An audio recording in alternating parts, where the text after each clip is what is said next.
On a day etched in sorrow, the Ukrainian city of Poltava became the target of a brutal Russian missile attack. Two ballistic missiles struck the heart of the city, their targets the Military Institute of Communications and a nearby hospital. First responders raced against time to pull survivors from the wreckage.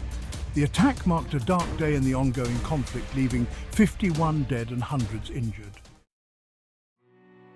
As the dust settled, the true extent of the tragedy began to emerge. The missile strike claimed 51 lives.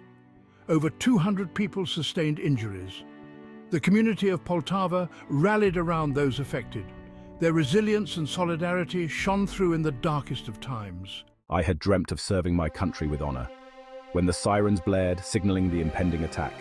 As the ground shook, I instinctively sought shelter. I survived the blast, but was trapped beneath the rubble.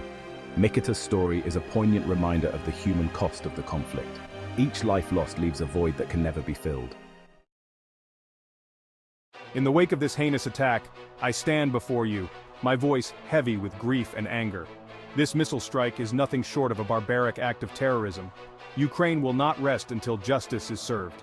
We must strengthen our air defenses to protect our people and ensure such tragedies never happen again. The international community swiftly condemned the Poltava attack. Leaders labeled it a violation of international law. The UN called for an independent investigation. Nations pledged humanitarian and military aid to Ukraine. Aid flowed into Ukraine, bolstering defenses.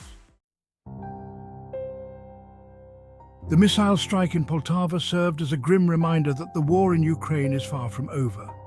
The path ahead will be long and arduous. The struggle for peace and justice requires international support and a shared belief in freedom and security.